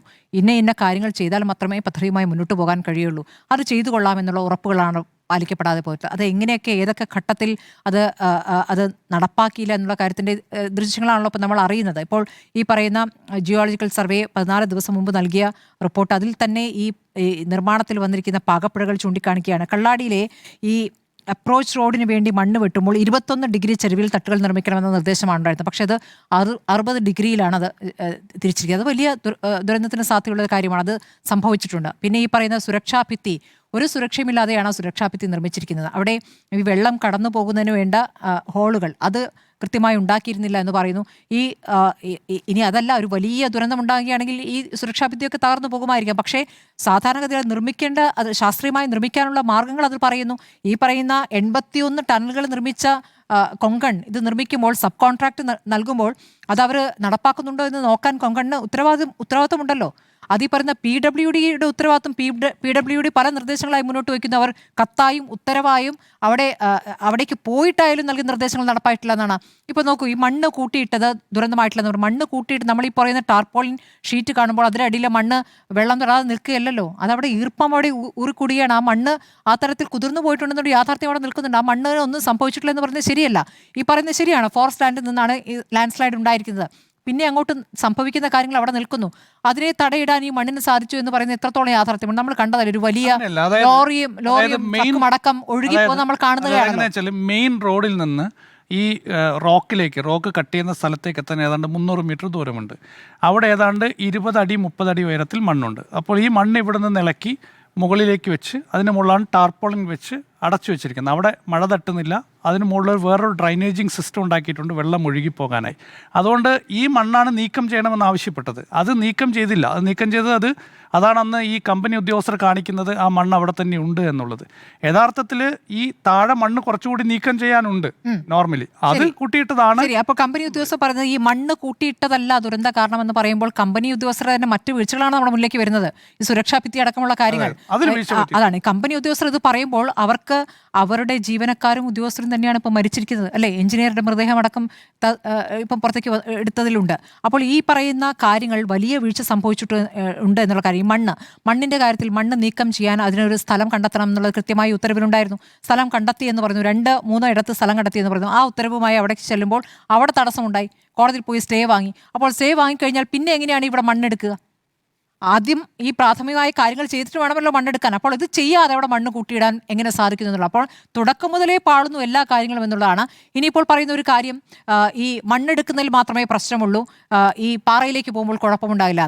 ഇതൊക്കെ എങ്ങനെയാണ് ഈ തരത്തിൽ ശാസ്ത്രീയമായ ഒരു പരിശോധനയില്ലാതെ പറയാൻ കഴിയുക? ഈ പാറയൊക്കെ അത്രയും ഉറപ്പുള്ളതാണെന്ന് പറയുമ്പോൾ, ഈ മലകൾക്കും ഉറപ്പുള്ളതാണെന്ന് നമ്മൾ പറയുമ്പോൾ നേരത്തെയുള്ള കാലമല്ല ഇത്. മഴ മാറുന്നു. ഇപ്പോൾ സുനിൽ ചൂണ്ടിക്കാണിച്ചു എന്താണ് ജമ്മു കാശ്മീരിൻ്റെ കാര്യം. ജമ്മു കാശ്മീരിലും ഇപ്പോൾ വലിയ പ്രളയവും ദുരന്തങ്ങളും ഇപ്പോൾ നേരിട്ടുകൊണ്ടിരിക്കുകയാണ്. കാലാവസ്ഥാ വ്യതിയാനം എന്നുള്ളത് നമ്മുടെ കയ്യിൽ നിൽക്കുന്ന കാര്യമല്ല. മഴ ഇപ്പോൾ വയനാട്ടിൽ തന്നെ അങ്ങേക്കറിയാവുന്നതാണല്ലോ, മഴ പല സ്ഥലത്തും വയനാട്ടിൽ തന്നെ പലയിടത്തും പല രൂപത്തിലാണ്. ചിലയിടത്ത് നല്ല ചൂടായിരിക്കുമ്പോൾ ചിലയിടത്ത് നല്ല മഴയാണ്. മേപ്പാടിയിൽ കഴിഞ്ഞ കുറച്ചു കാലമായി കിട്ടുന്ന മഴയുടെ തോത് എത്രത്തോളം കൂടുതലാണെന്ന് നമ്മുടെ മുന്നിലുണ്ട്. അപ്പോൾ ഈ തരത്തിൽ വലിയ അപകട സാധ്യത അവിടെ നിൽക്കുമ്പോൾ ഇന്നിപ്പോൾ 7 മൃതദേഹങ്ങൾ കണ്ടെത്തിയിരിക്കുന്നു. ഇനിയും കണ്ടെത്താനുണ്ട്. ഇത്രയും എണ്ണമേ ഉണ്ടായിട്ടുള്ളൂ എന്നുള്ളത് അന്ന് തൊഴിലാളികൾ അത്രയും അവിടെ പോകാതിരുന്നതുകൊണ്ടാണ്. അല്ലെങ്കിൽ ഇതൊരു വലിയ ദുരന്തം, ചുരൽമല മുണ്ടക്കൈ ദുരന്തം പോലെ തന്നെ ആശങ്കപ്പെടുത്തുന്ന ഒരു ദുരന്തമായി ഭവിച്ചേനെ. അങ്ങനെ സംഭവിക്കാതിരുന്ന ഭാഗ്യം. അപ്പോൾ നമ്മൾ മനസ്സിലാക്കേണ്ടത് ഒരു ദുരന്തത്തിൽ നിന്ന് നമ്മൾ പാഠം പഠിക്കുന്നത് എന്ത് എന്നുള്ള ചോദ്യമാണ് ആത്യന്തികമായി ചോദിക്കുന്നത്. ഇപ്പോൾ ചുരൽമല മുണ്ടക്കൈയിൽ നിന്ന് നമ്മൾ എന്ത് പഠിച്ചു? അത് പഠിച്ച ശേഷം ഈ പറഞ്ഞ ഈ തുരങ്കപാത അവിടെ തന്നെ കൊണ്ടുവരാൻ ശ്രമിക്കുമ്പോൾ അതിൽ ഒരു ഒരു ഒരു ഒരു പഠനം ഉണ്ടായിട്ടുണ്ടോ? ഈ ചുരൽമല മുണ്ടക്കൈ പ്രദേശത്താണ് അത്, അല്ലെങ്കിൽ ആ മേഖല കൂടി വരുന്ന പ്രദേശത്താണ് ഇത് വരുന്നത്. അപ്പോൾ ഒരു പുതിയ പഠനം അതുമായി ബന്ധപ്പെട്ടുണ്ടായോ? ഒരു ദുരന്ത പശ്ചാത്തലത്തിൽ അങ്ങനെ ഒരു പഠനം ഉണ്ടായത് നമ്മുടെ മുന്നിലില്ല. അന്നത്തെ മുഖ്യമന്ത്രിയുടെ ആ കാര്യം ചോദിക്കുന്നുണ്ട്. ഇനി അവിടെ ഒരു തുരങ്കം വരുന്നതിനെക്കുറിച്ച് ചോദിക്കുമ്പോൾ അങ്ങനെയൊന്നും വന്നു എന്ന് വിചാരിച്ച് മറ്റു പദ്ധതികൾ ഒഴിവാക്കാൻ പറ്റില്ല എന്നാണ് പറയുക. അപ്പോൾ ആത്യന്തികമായി പദ്ധതി വരിക എന്ന ഉദ്ദേശം മാത്രമാണ്. അപ്പോൾ വികസനം എന്ന് പറയുന്നത് മനുഷ്യത്വരഹിതമാകരുത് എന്നാണ് എൻ്റെ അഭിപ്രായം. ഈ ആളുകളെ സംബന്ധിച്ച് അവർക്ക് അങ്ങോട്ടും ഇങ്ങോട്ടും പോകാനുള്ള പ്രാഥമികമായ ഒരു ആവശ്യം അത് നടപ്പാക്കേണ്ടത് ആണെന്ന കാര്യത്തിൽ ഒരു തർക്കവുമില്ല. പക്ഷേ ഇപ്പോൾ സർക്കാർ ചെയ്തിരിക്കുന്ന കാര്യം പ്രധാനമാണ്. നിർമ്മാണം നിർത്തണം, പുതിയ പഠനം വേണം. അതുവരെ താൽക്കാലികമായി സ്റ്റോപ്പ് ചെയ്തിരിക്കുന്നു. ആ പഠനം വരട്ടെ, ആ പഠനം കൃത്യമായിരിക്കണം. ആ പഠനത്തിൻ്റെ അടിസ്ഥാനത്തിൽ മുന്നോട്ട് പോകുമ്പോൾ കൃത്യമായ നിരീക്ഷണം അല്ലെങ്കിൽ കൃത്യമായി ഓരോ സമയവും എങ്ങനെയാണ് ഇത് മുന്നോട്ട് പോകുന്നതെന്നുള്ള പരിശോധന കൃത്യമായി വേണം. ഇപ്പോൾ കോടതിയുടെ ഉത്തരവാണ്, ഇത് പ്രതിപക്ഷ നേതാവ് വാർത്താ സമ്മേളനത്തിൽ പറയുന്നത് കോടതിയുടെ ഉത്തരവിനെ പരിഹസിക്കുകയാണ്. അങ്ങനെയല്ല, കോടതിയുടെ ഉത്തരവുകൾ ഈ പദ്ധതിയുമായി മുന്നോട്ട് പോകട്ടെ എന്ന് പറയുമ്പോൾ കോടതിക്ക് മുന്നിൽ നൽകിയ ഉറപ്പുകളുണ്ട്. ആ ഉറപ്പുകളൊന്നും പാലിക്കപ്പെട്ടില്ല എന്നാണ് ഇപ്പോൾ പുറത്തു വരുന്ന വിവരം. അപ്പോൾ അത് കൃത്യമായി പരിശോധിക്കുക. ഇപ്പോൾ സോയിൽ മൈനിങ് എങ്ങനെ നടത്തുകയെ അത് നടത്താൻ ഉള്ള നിർദ്ദേശമേ ഉണ്ടായിരുന്നില്ലല്ലോ. അപ്പോൾ അതെങ്ങനെ ചെയ്തു? അപ്പോൾ ഇതിൽ പൂർണ്ണമായും പ്രതിക്കൂട്ടിലാകുന്നവർക്കെതിരെ കൃത്യമായ നടപടി വേണം. ഈ കരാർ കമ്പനി ആണോ ഇനി പദ്ധതിയുമായി മുന്നോട്ട് പോകേണ്ടത് എന്ന കാര്യത്തിൽ കൂടി പരിശോധന വേണ്ടതാണ് എൻ്റെ അഭിപ്രായം. നമുക്ക് വയനാട് തുരങ്കപാത വേണ്ടേ എന്നുള്ളതാണ് പ്രധാനപ്പെട്ട ചോദ്യം. ഞാൻ ആന്റോ അഗസ്റ്റിനിലൂടെ എത്തിയതിനു ശേഷം ഞാൻ എൻ്റെ കൂട്ടത്തിലേക്ക് വരാം. വയനാടുകാരനാണല്ലോ. അരുൺ സാറേ, വളരെ വിഷമമുണ്ട്. നമ്മൾ വയനാട്ടുകാരെന്നുള്ള നിലയ്ക്ക് നമ്മൾ അനുഭവിക്കുന്ന ഏറ്റവും വലിയ പ്രശ്നമെന്ന് പറയുന്നത് യാത്രാ സൗകര്യമില്ല എന്നുള്ളതാണ്. നമ്മൾക്കൊരു നല്ല മെഡിക്കൽ കോളേജില്ല, നല്ല റോഡില്ല, നല്ല ഒരു പാലമില്ല. നമുക്ക് എന്തെങ്കിലും ഒരു സംവിധാനം വന്നു കഴിഞ്ഞാൽ നമുക്ക് ആകെ ഒന്നില്ലെങ്കിൽ മൈസൂർ ഭാഗത്തേക്ക് പോകണം, അല്ലെങ്കിൽ കണ്ണൂർ ഭാഗത്തേക്ക് പോകണം, അല്ലെങ്കിൽ കോഴിക്കോട് ഭാഗത്തേക്ക് വരണം. ഇതെല്ലാം ചുരമാണ്. അവിടെ ഒരു നല്ല റോഡ് ഉണ്ടാക്കാൻ വേണ്ടി ആരും ശ്രമിക്കുന്നില്ല. അവിടെ 2-3 ബദൽപാതയ്ക്ക് സംവിധാനമുണ്ട്. അവിടെ പൂഴിത്തോട് ഹൈവേ ഉണ്ടാക്കാം, കുറ്റിയാടി ഭാഗത്തേക്ക് ഇറക്കാം, ചുരമില്ലാതെ തന്നെ ഇറങ്ങാവുന്ന റോഡാണ്. അത് ഫോറസ്റ്റിൻ്റെ കേസ് വന്ന് അവിടെ പ്രശ്നമായി കിടക്കുകയാണ്. ഫോറസ്റ്റുകാർ സമ്മതിക്കുന്നില്ല എന്നുള്ളതാണ്. വേണമെങ്കിൽ നിലമ്പൂർ ഭാഗത്തേക്ക് ഇറക്കാനുള്ള ഹൈവേക്കുള്ള റോഡ് പണിയാനുള്ള സംവിധാനമുണ്ട്. അവിടെ ഫോറസ്റ്റിൻ്റെ കാര്യം പറഞ്ഞിട്ട് അവിടെയും വർക്ക് കിടക്കുന്നില്ല. പിന്നെ നമുക്ക് ആകെ താമരശ്ശേരി ചുരമുണ്ട്. താമരശ്ശേരി ചുരം മാത്രമാണ് ഏക ആശ്രയം എന്ന് പറയുന്നത്. ഇപ്പോൾ താമരശ്ശേരി ചുരത്തിൻ്റെ അവസ്ഥ എന്ന് പറയുന്നത് ഒരു 4 മണിക്കൂർ 3 മണിക്കൂർ ബ്ലോക്കിൽ കിടക്കാതെ ഒരു വയനാട്ടുകാരൻ കോഴിക്കോടേക്ക് ഇറങ്ങില്ല എന്നുള്ള അവസ്ഥയാണ് ഇപ്പോൾ. ഇത് വയനാട്ടുകാരുടെ ഒരു വലിയ പ്രശ്നമാണ്. ഇത് അധികാരികൾക്കോ ജനങ്ങൾക്കോ ഫോറസ്റ്റ് ഡിപ്പാർട്ട്മെൻറ്റിനോ കോടതിക്കോ മനസ്സിലാവാത്ത കാര്യമല്ല. കാരണം ഇവരെ ബാധിക്കാത്ത പ്രശ്നമായതുകൊണ്ട് ആൾക്കാർ അതിനെ വലിയ കാര്യമായി എടുക്കുന്നില്ല എന്നുള്ളതുകൊണ്ടാണ്. വയനാട്ടുകാരനോട് നിങ്ങൾ തുരങ്കപാത എങ്ങനെ നിങ്ങൾ തുറക്കാതെ ഞങ്ങൾക്കൊരു വഴി വേണം എന്നുള്ളത് മാത്രമേ വയനാട്ടുകാരന് പറയേണ്ട കാര്യമുള്ളൂ. അപ്പോൾ സത്യം പറയണമെങ്കിൽ ഇത് വളരെ ചെറിയ ഒരു 3 നിയോജക മണ്ഡലം മാത്രമുള്ള ഒരു ജില്ലയാണ്. കൽപ്പറ്റ, ബത്തേരി, മാനന്തവാടി 3 ആകെ 3 MLA ഉള്ളൂ. അവിടെ മറ്റുള്ള ജില്ലകൾക്കെല്ലാം 10, 12, 13 MLA സ്ഥലത്ത് ആകെ 3 പേരേ ഉള്ളൂ. അതിൻ്റെ അത് 2 MLA എന്ന് പറയുന്നത് SC ST സംവരണ മണ്ഡലങ്ങളാണ്, ബത്തേരി മാനന്തവാടി. ഒരു ജനറൽ സീറ്റിൽ വരുന്നത് ആരാ? ഒരേ ഒരാളാണ്, കൽപ്പറ്റ. ഇപ്പോൾ സിദ്ദിഖാണ് MLA, ഒറ്റ ഒരാൾ മാത്രമാണ്. 2 അപ്പോൾ ജനപ്രതിനിധികൾക്കും വലിയ ഇൻട്രസ്റ്റ് ഇല്ല, രാഷ്ട്രീയക്കാർക്കും വലിയ ഇൻട്രസ്റ്റ് ഇല്ല. പിന്നെ ഇതിനകത്ത് സാമ്പത്തിക താല്പര്യമുള്ളവർ മാത്രം ഇതിനോട് എന്തെങ്കിലും അവിടെ ഇത് ചെയ്താൽ ഗുണമുണ്ട്. അതുകൊണ്ട് നഞ്ചങ്കോട് റെയിൽവേക്ക് വേണ്ടിയിട്ട് എത്രയോ നാളായി. കാരണം മൈസൂർ ബോർഡർ വരെ കൊണ്ട് റെയിൽവേ നിൽക്കുകയാണ്, താഴെ നിലമ്പൂർ ബോർഡറിലും ടൈം നിൽക്കുകയാണ്. ഹൈവേ ചുരമില്ലാതെ തന്നെ നഞ്ചങ്കോട് റെയിൽവേ കണക്ട് ചെയ്യാൻ പറ്റും. ആരും അതിന് എന്തെടുക്കുന്നില്ലല്ലോ, ഒരു റിസ്ക് എടുക്കുന്നില്ല. ആകെ ഒരു വഴിയാണുള്ളത്, ബത്തേരി തുടങ്ങിയിട്ട് മൈസൂർ പോകുന്ന ഒരു വഴി. അതാണ് രാത്രികാല നിരോധനം കിട്ടി ബ്ലോക്ക് ചെയ്തിട്ടേക്കാണ്. ലോകത്ത് എവിടെയെങ്കിലും നടക്കുമോ ഇങ്ങനെ ഒരു സ്ഥലത്ത്? രാത്രി 9 മണി രാവിലെ ആകെ ഒരു വഴിയാണുള്ളത്, ഒരേ ഒരു വഴി. ആ വഴിയാണ് രാത്രി രാത്രി 9 മണി രാവിലെ 6 മണി വരെ അടച്ചിട്ടിരിക്കുകയാണ്. ഇതാണ് വയനാടിൻ്റെ ഒരു പൊതുസ്ഥിതി എന്ന് പറയുന്നത്. പിന്നെ ഈ തുരങ്കപാതയിലേക്ക് വന്നു കഴിഞ്ഞാൽ, തുരങ്കപാത എന്ന് പറയുന്നത് വയനാട്ടുകാരെ സംബന്ധിച്ചിടത്തോളം എങ്ങനെ ചെയ്തില്ല എന്നുള്ള സാങ്കേതികമായ കാര്യത്തെക്കുറിച്ച് വയനാട്ടുകാർക്ക് വലിയ ധാരണ ഉണ്ടാവത്തില്ല. പക്ഷെ അത് ആർക്ക് ധാരണ ഉണ്ടാവണം? സർക്കാരിനും ജനപ്രതിനിധികൾക്കൊക്കെ ധാരണ ഉണ്ടാവണ്ടേ, ഇത് ചെയ്യുന്ന ആൾക്കൊക്കെ ധാരണ ഉണ്ടാവണ്ടേ. ഈ ജൂൺ ജൂലൈ മാസത്തിൽ വയനാട്ടിൽ JCB പണിയെടുക്കാൻ പറ്റാത്ത സമയമാണ്. മഴക്കാലമാണ്. ജൂൺ ജൂലൈ മാസത്തിൽ. സാധാരണ എന്ന് പറഞ്ഞാൽ അവിടെ പെയ്യുന്ന മഴ എന്ന് പറയുന്ന ആവറേജ് 100 ഡിഗ്രിക്ക് മേലെ മഴ പെയ്യുന്ന സ്ഥലമാണ്. നല്ല ഒറ്റപ്പെട്ട മഴ എന്നൊക്കെ പറഞ്ഞാൽ 250-300 ഡിഗ്രി മഴയും. കേരളത്തിൽ ഏറ്റവും കൂടുതൽ മഴ ലഭിക്കുന്ന സ്ഥലം ഏതാ? നിങ്ങൾ പഠിച്ച കാലത്ത് എങ്ങനെയാണ്? വൈത്തിരിയാണ്. കേരളത്തിൽ ഏറ്റവും കൂടുതൽ മഴ ലഭിക്കുന്ന സ്ഥലം ലക്കിടിയാണ്. വൈത്തിരി ലക്കിടി ഭാഗത്താണ്. എന്താ കാരണം? അതെന്ന് പറയുന്നത് പിന്നെ വെസ്റ്റേൺ ഘാട്ടാണ്. മനസ്സിലായോ? പശ്ചിമഘട്ട മലനിരകളാണ് ആ ഏരിയ മുഴുവൻ. അപ്പം ഈ ഇങ്ങോട്ട് നോക്കിയിട്ടുണ്ടെങ്കിൽ ഈ ലക്കിടി വൈത്തിരി ഭാഗം നോക്കിക്കഴിഞ്ഞാൽ അത് കോഴിക്കോടിനെ ഫേസ് ചെയ്തിട്ടുണ്ടാവും. കുറച്ചുകൂടി ഇങ്ങോട്ട് മാറിയിട്ടുണ്ടെങ്കിൽ മേപ്പാടി ഭാഗത്ത് ഇങ്ങോട്ട് വന്നു കഴിഞ്ഞാൽ വടുവഞ്ചാല് ഭാഗത്തേക്ക് വന്നാൽ അത് നിലമ്പൂരിനെ ഫേസ് ചെയ്തിട്ടുണ്ടാവും. അതങ്ങനെ ഒരു സ്ട്രെച്ചാണ്. എത്ര അടിയാണ് അതിൻ്റെ ഏറ്റവും ഹൈറ്റ് എന്ന് പറഞ്ഞാൽ? 6900 അടിയാണെന്ന് വിചാരിക്കുന്നത്. ചേമ്പ്ര പീക്കാണ് 6900 അടി. ഏത് സമതലത്തിൽ നിന്ന് താഴെ കടലിൻ്റെ സ്ഥലത്ത് 6900 അടി മേലെയാണ് ചേമ്പ്ര പീക്ക് നിൽക്കുന്നത്. ആ ചേമ്പ്ര പീക്ക് പൊട്ടി ഒലിച്ചിട്ടാണ് ചൂരന്മല മുണ്ടക്കൈ ദുരന്തം ഉണ്ടായത്. അതിൻ്റെ പ്രത്യേകത എന്താ? അതിൻ്റെ പ്രത്യേകത എന്ന് പറയുന്നത് ഈ ചേമ്പ്ര പീക്കിന് ചേമ്പ്ര പീക്കിൻ്റെ സൈഡിൽ കൂടെ പോയാൽ പോകുന്നവർക്കറിയാം. എനിക്കവിടെ തോട്ടമുള്ള സ്ഥലമാണ്. അതിൻ്റെ സൈഡിൽ കൂടെ മനസ്സിലാവുന്ന ഒരു സ്ഥലം എന്ന് പറഞ്ഞാൽ എല്ലാ അര കിലോമീറ്റർ വലിയ ചാലുകൾ കാണാം. എങ്ങനെയാണ്? ഇത് മുഴുവൻ പൊട്ടി ഒലിച്ച് പോയിട്ടുള്ളതാണ്. പണ്ട് കാലം തുടങ്ങി പൊട്ടി ഒലിച്ച് പോയിട്ടുണ്ടാവും. നിങ്ങൾ ഈ മഴക്കാലത്ത് ചെന്ന് കഴിഞ്ഞാൽ 1 കിലോമീറ്റർ ഒരു ഗുണത്തിൽ വലിയ വെള്ളം ഒഴുകുന്നത് കാണാം. കാരണം ഇങ്ങനെ റോഡിൻ്റെ സൈഡിൽ കൂടെ കാണാം. അത് പാലം വെച്ചിട്ടുണ്ടാവും, ഇങ്ങനെ പോയിട്ടുണ്ടാവും. അത് നിങ്ങൾ ചൂരമലയ്ക്കൊക്കെ പോയാൽ കണ്ടല്ലോ. അതിങ്ങനെ പൊട്ടി ഒലിച്ച് വന്നിട്ടുള്ളതാണ്. ആ പൊളിച്ചതിൻ്റെ ചോട്ടിലാണ് എന്ത് ചെയ്യുന്നത്? ഈ തുരങ്കപാത കൊണ്ട് പണിയുന്നത്. ഇപ്പം തുരങ്കപാത മേപ്പാടി കല്ലാടിയിൽ നിന്ന് തുടങ്ങിയിട്ട് ആനിക്കാംപോയിൽ താഴെയാണല്ലോ തുടങ്ങേണ്ടത്. സാധാരണ നമ്മൾ തുരങ്കപാത ചെയ്യുന്ന സമയത്ത് എങ്ങനെയാണ്? സമതലത്തിലായിരിക്കും ഒരു വലിയ മലയുണ്ടാവും. ഈ മല തുറന്ന് അപ്പുറം എത്തുക, ഒരു നേർരേഖ ആ സംവിധാനത്തിനുണ്ടാവും എന്നുള്ളതാണ്. വയനാടിനെ സംബന്ധിച്ചുള്ള അങ്ങനെ നേർരേഖയില്ലല്ലോ. കാരണം മേലെ ഒരു സമതലാണ്, താഴെ ഒരു സമതലാണ്. മേലെ അത് എങ്ങനെ മൈസൂർ വരെ പോകും. വയനാട്ടിൽ ലക്കിടി കയറി കഴിഞ്ഞാൽ അത് ഒറ്റ സ്ട്രെച്ചാണ്, അങ്ങ് പോവുകയാണ്. പിന്നെ വേറെ മലയും കുന്നൊന്നുമില്ല. കാരണം ഇടുക്കി പോലെ അല്ലല്ലോ. വയനാടിനെ സംബന്ധിച്ചിടത്തോളം മേലെ കയറിയാൽ പിന്നെ നിരപ്പാണ്, മുഴുവൻ നിരപ്പാണ്. താഴേക്ക് വന്നാൽ താഴെ വലിയ താഴേക്ക് ഗർത്തമാണ്. 6900 അടി ഗർത്തമാണ്. അപ്പോൾ ഞാൻ എൻ്റെ ഒരു മനസ്സിലുള്ളതാണ് ഞാൻ പറയുന്നത് കേട്ടോ. ഏകദേശം ഒരു 1000 അടി ഹൈറ്റ് ഉണ്ടാവും. ഈ അടിവാരത്ത് നിന്നും അല്ലെങ്കിൽ സമതലത്തിൽ നിന്ന് 1000 അടി ഹൈറ്റിലായിരിക്കും ഈ പറയുന്ന നമ്മുടെ ആനിക്കാംപോയിലുള്ളത് അല്ലേ? ഈ ആനിക്കാംപോയിൽ നിന്നും ഏകദേശം 2900 അടി ഹൈറ്റുള്ള കള്ളാടിയിലേക്കാണ് നാഷണൽ ഹൈവേ പണിയുന്നത്, ഈ തുരങ്കപാത പണിയുന്നത്. അപ്പോൾ എങ്ങനെയാണ് അത് ഉണ്ടാവുക? ഇങ്ങനെ ചെരിഞ്ഞിട്ടാണ് ഉണ്ടാവുക. നിങ്ങൾ 1000 തുടങ്ങിയിട്ട് 2900 അടി ഹൈറ്റിലേക്ക് ഇങ്ങനെ ചെരിഞ്ഞിട്ട് ഒരു സംവിധാനം, ഒരു ഹൈവേ ആണ് തുരങ്കമാണ് ഉണ്ടാകാൻ പോകുന്നത്. അങ്ങനെ ഒരു തുരങ്കം പണിയാൻ പറ്റിയ രീതിയിലുള്ള ഒരു സ്റ്റഡി അവിടെ നടത്തിയിട്ടുണ്ടോ എന്നുള്ള കാര്യത്തിൽ എനിക്ക് വലിയ രീതിയിൽ സംശയമുണ്ട്. കാരണം അങ്ങനെ ഒരു സാങ്കേതിക സംവിധാനം നമ്മുടെ സംവിധാനത്തിൽ എന്തായാലും ഇല്ല. അത് കിഫ്ബിനെ കൊണ്ട് നടക്കാൻ പോകുന്നില്ല. ഇവിടെയുള്ള DWD ഉദ്യോഗസ്ഥനെ കൊണ്ടോ നടക്കാൻ പോകുന്നില്ല എന്നുള്ള കാര്യം നമുക്ക് തന്നെ അറിയാവുന്നതാണ്. അങ്ങനെ ഒരു സംവിധാനം ഉണ്ടോ എന്നുള്ളതാണ്. നമുക്ക് ഈ ചൂരന്മല ഉരുള് പൊട്ടിയ സമയത്ത് നമുക്കൊരു കാര്യം മനസ്സിലായല്ലോ. ഈ ചേമ്പ്ര പീക്ക് മലേൻ്റെ മേലെ എങ്ങനെയാണ് ഇത്രയും വലിയ വെള്ളം വന്നത്?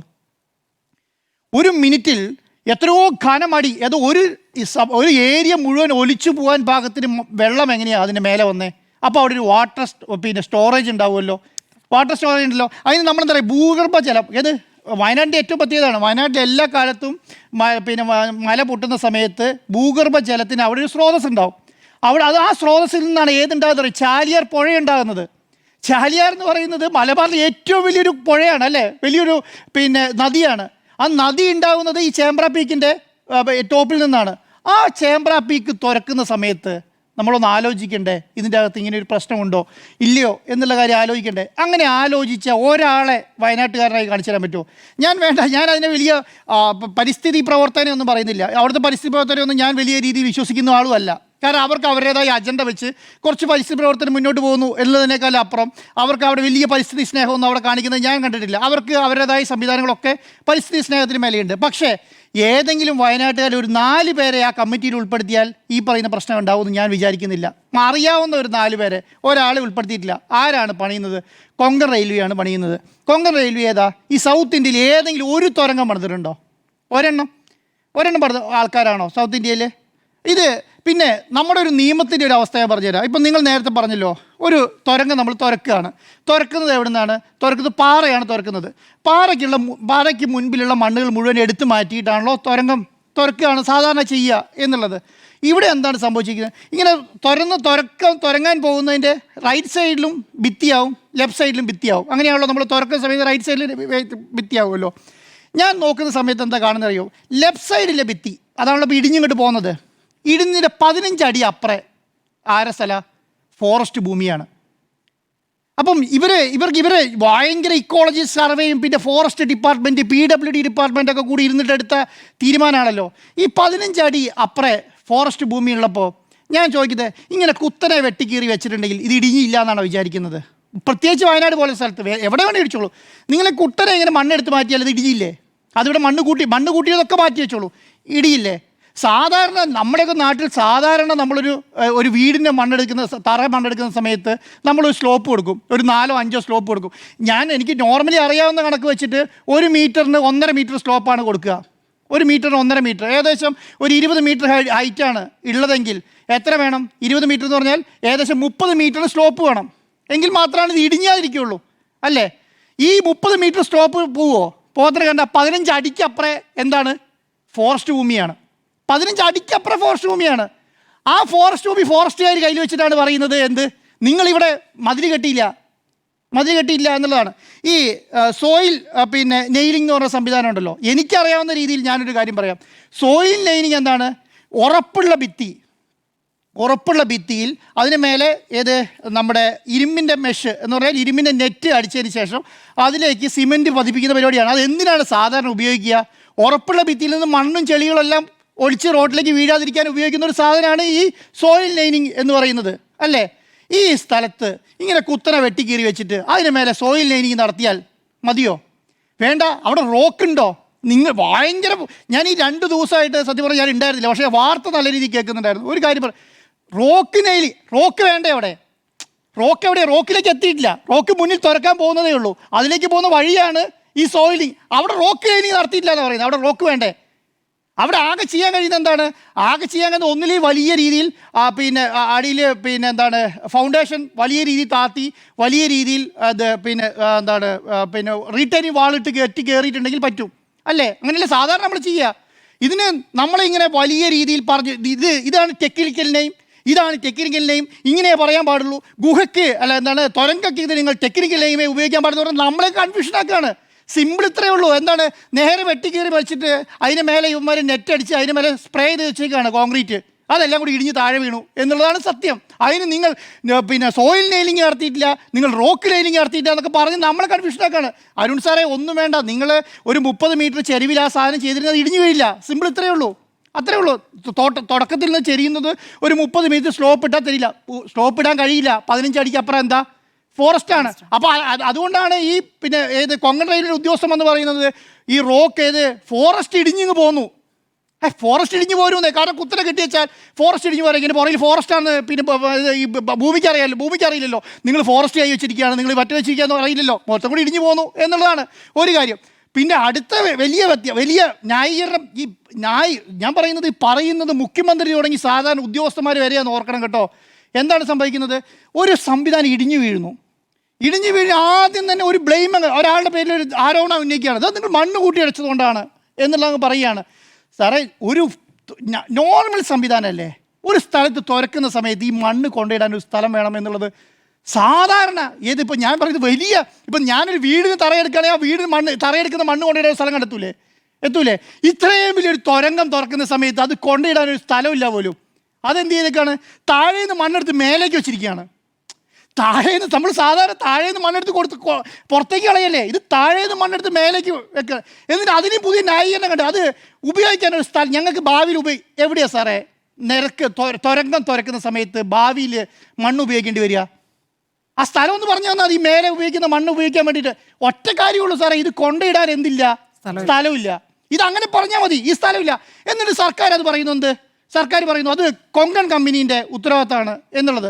സുനിൽ സാർ ഒരു ഭാഗം പറഞ്ഞു പോയി. ഞാൻ ഒറ്റ കാര്യം പറയാം. ഈ സർക്കാരിൻ്റെ ജോലി ആരാണ് ഈ പ്രൊജക്റ്റിൻ്റെ മേൽനോട്ട ചുമതല? ഏത് ഉദ്യോഗസ്ഥനാണ് ഈ തുരങ്കത്തിൻ്റെ മുൻപിലുള്ള ചുമതലയുള്ളത്? ഇത് പൊളിക്കരുത്, ഇത് ചെയ്യരുത്, ഇങ്ങനെ സ്ലോപ്പ് വേണം. നമ്മളൊരു ബിൽഡിംഗ് വേണം, വീട് വേണം, ഒരു എഞ്ചിനീയർ ഉണ്ടാവുമല്ലോ. നമ്മുടെ ഭാഗത്ത് ഒരു എഞ്ചിനീയർ പണിയെടുക്കും. നമ്മളാണ് മുതലാളിയെങ്കിൽ നമ്മുടെ ഒരാളെ വെച്ചിട്ട് ഇത് നോക്കി നടത്തുമല്ലോ. ഈ നോക്കി നടക്കുന്ന ഉദ്യോഗസ്ഥൻ ആരാ അവിടെ? ദുരന്ത നിവാരണ അതോറിറ്റിയാണോ? ദുരന്ത നിവാരണ അതോറിറ്റിയുടെ പണി എന്താ? ഈ തുരങ്കം ഉണ്ടാക്കല? അതാണോ? ഇപ്പോൾ ഇത് ആരെ ഇംപ്ലിമെൻ്റ് ചെയ്യണ്ടേ? PWD ആണോ? PWD എന്ന് പറഞ്ഞിട്ട് പറയുന്ന ആരാണെന്നറിയോ? വയനാട്ടിലെ PWDയുടെ സബ് എഞ്ചിനീയറാണ് പോലും. സാറേ വയനാട്ടിലെ VWD സബ് എഞ്ചിനീയർക്ക് താങ്ങാൻ പറ്റുന്ന പ്രൊജക്റ്റാണോ ഈ പറയുന്ന തുരങ്കപാത? ഒന്ന് സിമ്പിളായിട്ട് ചിന്തിച്ചാൽ പോരെ. വയനാട്ടിലെ കൽപ്പറ്റയിലുള്ള ഒരു PWD സബ് എഞ്ചിനീയർക്ക് തീരുമാനിക്കാൻ പറ്റുന്ന തീരുമാനമാണോ കൊങ്കൺ റെയിൽവേ പോലുള്ള വലിയ കമ്പനിക്ക് തുരങ്കപാത എടുത്തു കൊടുക്കുന്നത്? അത് അവരുടെ ഉത്തരവാദിത്തമാണോ? ഈ പറയുന്ന PWD സെക്രട്ടറി വന്ന് പറയുന്നു മണ്ണെടുത്ത് മാറ്റേണ്ട എന്ന് പറയുന്നു, കലക്ടർ പറയുന്നു മണ്ണെടുത്ത് മാറ്റണമെന്ന്. ഈ കലക്ടർക്ക് ഇതിനെക്കുറിച്ച് വല്ല ധാരണയുണ്ടോ? PWD സെക്രട്ടറിക്ക് ഇതിനെക്കുറിച്ച് വല്ല ധാരണയുണ്ടോ? കാരണം പേപ്പറിൽ എഴുതുന്നതല്ലല്ലോ ഇംപ്ലിമെൻറ്റ് ചെയ്യുന്നത്. പേപ്പറിൽ നമുക്ക് എഴുതാം, അതാണോ ഇംപ്ലിമെൻറ്റ് ചെയ്യുന്നത്? സെക്രട്ടറി ഒന്ന് നോക്കിയാൽ അത് കുഴപ്പമില്ലല്ലോ, മണ്ണ് കുറയണ്ടല്ലോ, എടുത്ത് മാറ്റിക്കോളൂ എന്ന് പറയാൻ പറ്റുമോ? അതിനൊരു എഞ്ചിനീയർ വേണ്ടേ? ആ എഞ്ചിനീയർ എവിടെ ഉണ്ടോ? അപ്പോൾ ഇതൊക്കെ കേരളത്തിലെ ജനങ്ങൾക്ക് മനസ്സിലാവാത്തിട്ടൊന്നുമല്ല. കാരണം എന്താണ് ഇത് പറയത്തില്ല. കാരണം ഇപ്പം ഇനി എന്താ പറയുന്നത്, ഇനിയിപ്പം രാഷ്ട്രീയ ആരോപണമാണ് കേട്ടോ. ഏത് ഞങ്ങൾ പറഞ്ഞതുകൊണ്ടല്ല, നിങ്ങൾ പറഞ്ഞതുകൊണ്ടാണ്, പിന്നെ അത് ഞങ്ങൾ ഏൽപ്പിച്ചിട്ടില്ല, നിങ്ങൾ ഏൽപ്പിച്ചില്ല. ഇതെന്ന് പറയുന്നത് എന്താണ്? ഇതെന്ന് പറയുന്നത് സർക്കാരിൻ്റെ, ഈ മുന്നത്തെ സർക്കാരിൻ്റെ ഇപ്പുറത്തെ സർക്കാരിൻ്റെ അല്ല. സർക്കാർ ഒരു മേൽനോട്ട സംവിധാനം വേണ്ടേ? ആ മേൽനോട്ട സംവിധാനം ഉണ്ടോ? സംവിധാനം ഇല്ല എന്നുള്ളത് മാത്രമല്ല, ഈ പറയുന്ന സംവിധാനത്തെ ഈ പറയുന്ന ഒരു തുരങ്കം തുറക്കാനുള്ള ഒരു സാങ്കേതിക സംവിധാനം അവിടെ കണ്ടിട്ടില്ല എന്നുള്ളതാണ്. ഒരു സാങ്കേതിക സംവിധാനവും കണ്ടിട്ടില്ല. നിങ്ങൾ അവിടെ ഇടിഞ്ഞു വീണല്ലോ, നിങ്ങളെല്ലാവരും പോയല്ലോ, അവിടെ എന്തെങ്കിലും ഒരു വലിയ മെഷീൻ കണ്ടോ? ഒരു ഹോസ്പിറ്റൽ, ഒരു എമർജൻസി, ഞാൻ പറയുന്നത് ഒരു വലിയ തുരങ്കം തുറക്കുകയാണ്.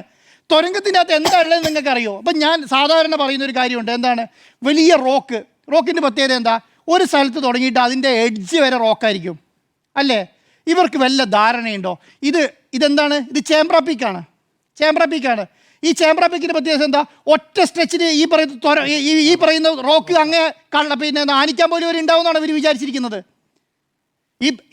ഞാൻ പറഞ്ഞത് ചേമ്പ്ര പീക്കിനെ അറിയാവുന്ന ഒരാൾ പോലും അത് പറയില്ല.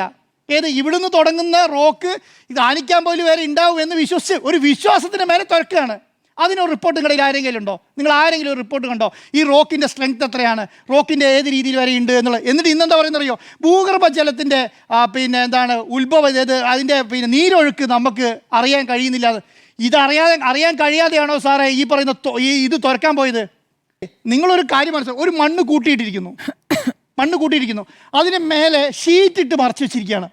എന്നിട്ട് പറയാണ് അതിലേക്ക് വെള്ളം ഇറങ്ങിയിട്ടില്ലാന്ന്. ഷീറ്റിന് മേലെ കൂടെയാണ് വെള്ളം ഇറങ്ങുന്നത്.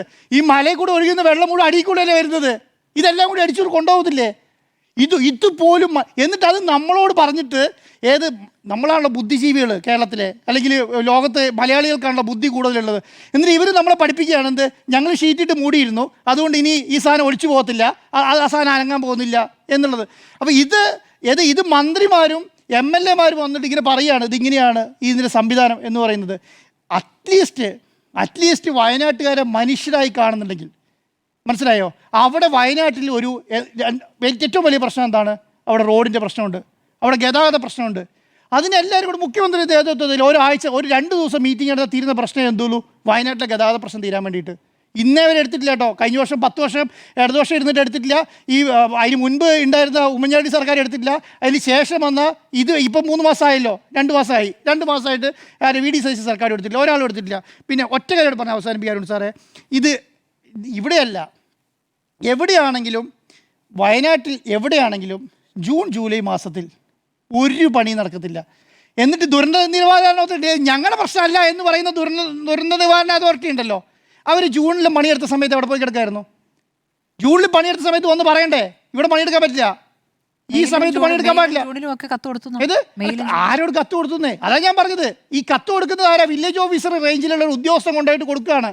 കാരണം കൊങ്കൺ റെയിൽവേ എന്ന് പറയുന്നത് നിതിൻ ഗഡ്കരിൻ്റെ അടുത്ത് നേരിട്ട് ഓർഡർ മേടിക്കുന്ന കമ്പനിയാണ് അവരെ സംബന്ധിച്ചിടത്തോളം ഇവിടുത്തെ വില്ലേജ് ഓഫീസറെ കണക്കാക്കേണ്ട കാര്യമുണ്ട്. മന്ത്രി പറഞ്ഞിട്ട് കേൾക്കുന്നില്ല. അപ്പോഴാണ് കത്ത് കൊടുത്തു എന്ന് പറയുന്നത്. അതിനൊരു പുല്ലുമല്ല. എത്ര കത്ത് കൊടുത്തു? എന്തെങ്കിലും വെച്ചോ? അപ്പം ഈ അവിടെ ഞാൻ പിന്നെ എന്താണ് തുരങ്കപാത വേണം എന്നൊന്നും പറയില്ല. പക്ഷേ ഒരു കാര്യം എനിക്ക് ഉറപ്പാണ്, എന്താണ്? അവിടെ ഒരു പാത വേണം. വയനാട്ടുകാർക്ക് മറ്റുള്ള ജില്ലകളുമായി ബന്ധപ്പെട്ട് അവർ അത്യാവശ്യ കാര്യങ്ങൾ നടപ്പിലാക്കാൻ വേണ്ടി ഒറ്റ കാര്യം ഇവിടെ പറഞ്ഞതിനിടയ്ക്ക് പറഞ്ഞതാണ്. ഇപ്പോൾ വയനാട്ടിൽ ചുരം നന്നാക്കുകയാണ്. അപ്പോൾ ഞാൻ കഴിഞ്ഞ ആഴ്ചയൊക്കെ പോകുന്ന സമയത്ത് പെരുമഴയാണ് സാറേ. ആ പെരുമഴയത്ത് 300-ൻ്റെ ഇറ്റാച്ചി നിന്ന് പണിയെടുക്കുകയാണ്. പെരുമഴ. ആ സൈഡിലുള്ള മരം മുഴുവൻ മുറിച്ചു കളഞ്ഞു. എന്നിട്ട് ഒരു സൈഡിൽ നിന്ന് ഹിറ്റാച്ചി പണിയെടുക്കുകയാണ്. ഈ ജൂൺ ജൂലൈ മാസത്തിൽ മാത്രമേ അവർക്ക് അവിടെ പണിയെടുക്കാൻ തോന്നിയുള്ളൂ. കാരണം അതിന് മുൻപ് 8-9 മാസം വെയിലുള്ള കുറച്ച് മാസങ്ങളുണ്ട്. ഇപ്പം പണിയെടുത്തു. എന്നിട്ട് ഇപ്പോൾ കോൺവോയ് ആയിട്ട് ഒരു സൈഡിൽ കൂടെ വണ്ടി വിടുകയാണ്, ഒരു കോൺവോയ് ആയിട്ട്. ഇത് എന്തിനായി പോയി തുറക്കുന്നത്? വയനാട്ടിൽ ആകെ എത്ര വീതിയാണുള്ളത്? 20 അടി 25 അടി വീതിയിലാണ് ഒരു ഹൈവേ പോകുന്നത്, ചുരത്തിൽ കൂടി ഹൈവേ പോകുന്നത്. ആ 25 വീതിയിലാണ് ഈ അഭ്യാസം മുഴുവൻ നടക്കുന്നത് അല്ലേ? അതിൻ്റെ സൈഡിൽ JCB വേറെ മാന്തിക്കൊണ്ടിരിക്കുകയാണ്. അതുപോലും പ്രോപ്പറായിട്ട് ഇവർ ചെയ്യുന്നില്ല. അത് എന്നിട്ട് എന്താണ് ചെയ്യുന്നത്? ഞാൻ ഈ ടി സിദ്ദിഖിനോട് കാര്യം പറയാനുള്ളത്, അദ്ദേഹം MLA ആകുന്നതിന് മന്ത്രിയാകുന്നതിന് മുൻപ് അദ്ദേഹം കഴിഞ്ഞ പ്രാവശ്യം ചുരത്തിൽ അങ്ങോട്ടും ഇങ്ങോട്ടും നടന്ന് പറഞ്ഞ കാര്യം എന്താണ്? ഇത് ഗതാഗത പ്രശ്നമാണ്, ഇതിന് തീരുമാനം സർക്കാരിൻ്റെ പൂർണ്ണമായ അനാസ്ഥയാണ് എന്ന് പറഞ്ഞ് ടി സിദ്ദിഖ് മന്ത്രിയായിപ്പോൾ അല്ലേ? ഇപ്പം എന്താ സംഭവം എന്നറിയോ? ആ പണിയെടുക്കുന്ന JCB ഡ്രൈവറില്ലേ, ഹിറ്റാച്ചിൻ്റെ ഡ്രൈവർ, അദ്ദേഹമാണ് അവിടെ നിന്നിട്ട് ഗതാഗതം നിയന്ത്രിക്കുന്നത്. ഒരെണ്ണം അങ്ങോട്ട് പോട്ടെ, ഒരെണ്ണം ഇങ്ങോട്ട് വരാം. 400 വണ്ടി ബ്ലോക്കിൽ കിടക്കുന്ന സമയത്ത് വയനാട്ടിൽ നിന്ന് ആംബുലൻസ് അടക്കം ബ്ലോക്കിൽ കിടക്കുമ്പോൾ നിയന്ത്രിക്കുന്ന ആരാ? അവിടെ പോലീസുകാരെ പോലും കണ്ടിട്ടില്ല. നമ്മൾ കണ്ടതാരാ? ഈ പറയുന്ന JCBൻ്റെ ഡ്രൈവറെയാണ്, അല്ലെങ്കിൽ ഇറ്റാച്ചിൻ്റെ ക്ലീനറെയാണ് കാണുന്നത്. ആ വണ്ടി ഇങ്ങോട്ട് പോട്ടെ ഇങ്ങോട്ട് പോട്ടെ. ഇതുപോലും ഇവർക്ക് നിയന്ത്രിക്കാൻ പറ്റുന്നില്ല എന്നുള്ളതാണ്. അപ്പോൾ എന്തുകൊണ്ടാണ് അങ്ങനെ നിയന്ത്രിക്കാൻ പറ്റാത്തത്? ഇത് എറണാകുളം ഹൈവേയിൽ നടക്കുമോ? ഇത് തൃശ്ശൂരേക്ക് പോകുന്ന ഹൈവേയിൽ നടക്കുമോ? എന്തുകൊണ്ടാണ്? വയനാട്ടിലേക്ക് ആയതുകൊണ്ട് മാത്രമാണ്. കാരണം അവരാരും വന്നിട്ട് നാളെ രാവിലെ പ്രശ്നം ഉണ്ടാക്കാൻ പോകുന്നില്ല, നാളെ രാവിലെ തിരുവനന്തപുരത്ത് വന്ന് കൊടി പിടിക്കാൻ പോകുന്നില്ല, നാളെ ഈ പറയുന്ന പ്രശ്നമില്ല. ഇനി ഓരോ MLA തോറ്റാലും ബാക്കി ആകെ 3 എണ്ണമല്ലേ ഉള്ളൂ. അപ്പോൾ ഒരെണ്ണം തോറ്റാലും കിട്ടിയാലും കുഴപ്പമില്ല, പോയാലും കുഴപ്പമില്ല എന്നുള്ളൊരു സംവിധാനം കൊണ്ട്. അപ്പോൾ പൂർണ്ണമായ അനാസ്ഥ വയനാട്ടുകാർ അവഗണിക്കുന്നു എന്നുള്ളത് മാത്രമേ ഉള്ളൂ ഇതിനൊരു കാര്യം എന്ന് പറയുന്നത്. വേണോ നമുക്കൊരു തുരങ്കപാത എന്നുള്ളതാണ് ചോദ്യം. തുരങ്കപാത വേണം എന്നുള്ളതിന് സ്ട്രെയിറ്റ് ആയിട്ടുള്ള ഉത്തരം ഞാനല്ല പറയുന്നത്. ഇപ്പോഴത്തെ PWD മന്ത്രി ബഷീർ പറഞ്ഞിരിക്കുന്ന PK ബഷീർ പറഞ്ഞിരിക്കുന്ന ഒരു മറുപടി വായിച്ചുകൊണ്ട് തുടങ്ങാം. PK Basheer Shri A പ്രഭാകരൻ്റെ Malampuzha MLA ചോദ്യത്തിന് ആനക്കാംപൊയിൽ മേപ്പാടി തുരങ്കപാത നിർമ്മാണ പുരോഗതിയിൽ ഈ പദ്ധതി കൊണ്ടുള്ള പ്രയോജനത്തെക്കുറിച്ചുള്ള ചോദ്യം ചോദിച്ചിരിക്കുന്നു. അതിന് ഇപ്പോഴത്തെ PWD മിനിസ്റ്റർ, അതായത് ഇപ്പോഴത്തെ സർക്കാരിൻ്റെ പൊതുമരാമത്ത് വകുപ്പ് മന്ത്രി PK ബഷീർ 29/6/2026 അതായത് ഇക്കഴിഞ്ഞ ജൂൺ മാസം 29-ാം തീയതി നിയമസഭയിൽ കൊടുത്ത ഉത്തരം വായിച്ചുകൊണ്ട് ഞാൻ തുടങ്ങാം. എന്തൊക്കെയാണ് അതിൻ്റെ ഗുണം എന്ന് PK ബഷീർ പറയുന്നു. അതായത് UDF സർക്കാരാണ്, UDF സർക്കാരിൻ്റെ PWD മിനിസ്റ്റർ പറയുന്നത് കേൾക്കൂ. 1, യാത്രാ സമയം 1.5 മണിക്കൂറും ദൂരം 22 കിലോമീറ്ററും കുറയും എന്നുള്ളതാണ് ഈ പദ്ധതിയുടെ പ്രയോജനം. 1. 2, കാലാവസ്ഥ അതിജീവന ശേഷിയുള്ള മെച്ചപ്പെട്ട കണക്ടിവിറ്റി ലഭ്യമാകും എന്നുള്ളതാണ് തുരങ്കപാതയെക്കുറിച്ച് UDF സർക്കാരിൻ്റെ PWD മിനിസ്റ്റർ. വയനാട്ടിലെ താമസക്കാർക്ക് വൈദ്യസഹായം വേഗത്തിൽ ലഭ്യമാക്കും പറയുന്നത് PWD മിനിസ്റ്റർ PK ബഷീർ.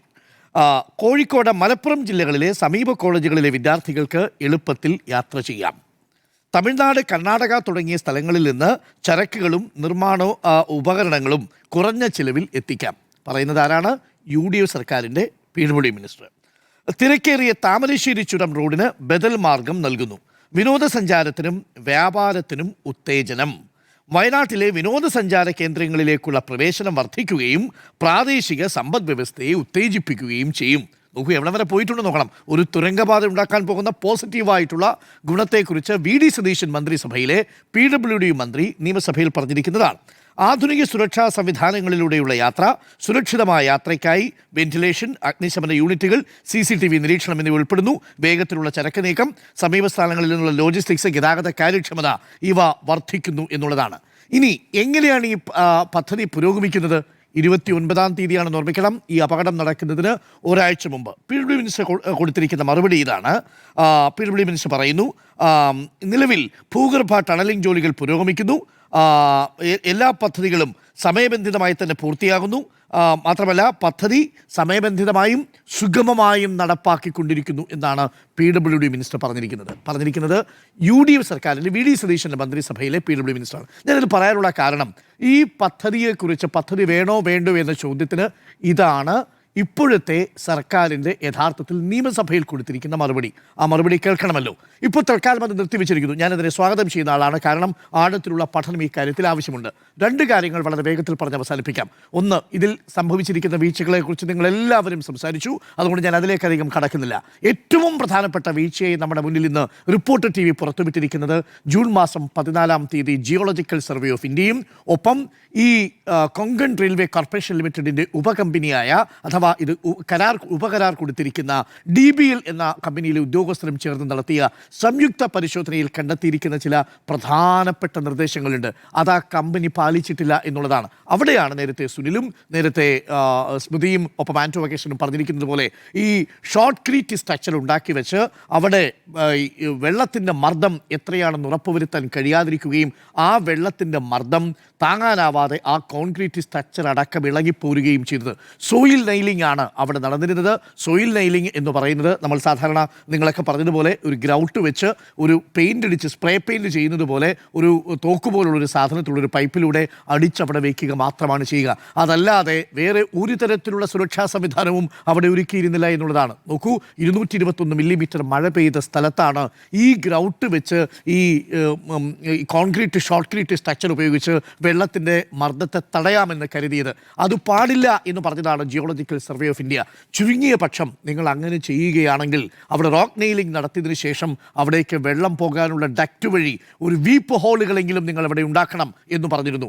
ഇതൊന്നും തന്നെ കഴിഞ്ഞ ജൂൺ മാസം 14-ാം തീയതിക്ക് ശേഷം അവിടെ സംഭവിച്ചിട്ടില്ല. നമ്മുടെ മുന്നിൽ ദൃശ്യങ്ങളുണ്ട്. അപ്പോൾ വലിയ വീഴ്ച ഈ ജിയോളജിക്കൽ സർവേ ഓഫ് ഇന്ത്യയുടെ റിപ്പോർട്ടുമായി ബന്ധപ്പെട്ട് നടന്നിട്ടുണ്ട്. ഇതിനേക്കാൾ വലിയ വീഴ്ച നടന്നിരിക്കുന്നതാവട്ടെ PWD തന്നെ സ്പെഷ്യൽ എക്സ്പേർട്ട് അപ്രൈസൽ കമ്മിറ്റി ഉണ്ട്. ഈ കമ്മിറ്റിയാണ് ഈ പദ്ധതിയെക്കുറിച്ച് 2025-ൽ 25ഓളം നിർദ്ദേശങ്ങൾ മുന്നോട്ട് വെച്ചത്. ഈ നിർദ്ദേശങ്ങളൊന്നും തന്നെ കാര്യമായി കമ്പനി പാലിച്ചിട്ടില്ല എന്നുള്ളതാണ്. അപ്പോൾ ഗുരുതരമായ വീഴ്ചയുണ്ട്. ഒന്ന്, നേരത്തെ സുനിൽ പറഞ്ഞ ഫോറസ്റ്റ് ഡിപ്പാർട്ട്മെൻറ്റ് കൊടുത്തിരിക്കുന്ന ക്ലിയറൻസുമായി ബന്ധപ്പെട്ട ഉപാധികൾ. സുപ്രീം കോടതിയിൽ ഈ ഉത്തരവ് വരുന്ന സമയത്ത്, ഈ DPR വരുന്ന സമയത്തുണ്ടായിരുന്ന 60 പ്രധാനപ്പെട്ട ഭേദഗതികൾ, അതിനുശേഷം ജിയോളജിക്കൽ സർവേ ഓഫ് ഇന്ത്യയുടെ റിപ്പോർട്ട്, ഈ റിപ്പോർട്ടുകൾ ഒന്നും തന്നെ കാര്യമായി ഗൗരവത്തിലെടുത്തില്ല കമ്പനി എന്നുള്ളതാണ് നമ്മുടെ മുന്നിൽ വരുന്ന ഏറ്റവും പ്രധാനപ്പെട്ട കാര്യം. ഇനി രണ്ടാമത്തെ പ്രധാനപ്പെട്ട കാര്യം, ഞാൻ ഇതിനെ ഗൗരവത്തിൽ കാണാൻ നോക്കുന്നത് ഇതിനോടുള്ള സ്റ്റേറ്റിൻ്റെ റെസ്പോൺസ്, അധികാരികളുടെ റെസ്പോൺസ്, പ്രതികരണം എങ്ങനെയായിരുന്നു എന്നുള്ളതാണ്. ഒന്ന്, അങ്ങേയറ്റത്തെ ഏകോപനമില്ലായ്മയുണ്ടായിരുന്നു. രണ്ട്, അങ്ങേയറ്റത്തെ നിരുത്തരവാദപരമായ പ്രതികരണമാണ് വേണ്ടപ്പെട്ട അധികാരികളിൽ നിന്നുണ്ടായത്. അതിൽ ആദ്യത്തെ പ്രതികരണം വന്നത് അവിടുത്തെ മന്ത്രിയായ സിദ്ദിഖിൽ നിന്നാണ്.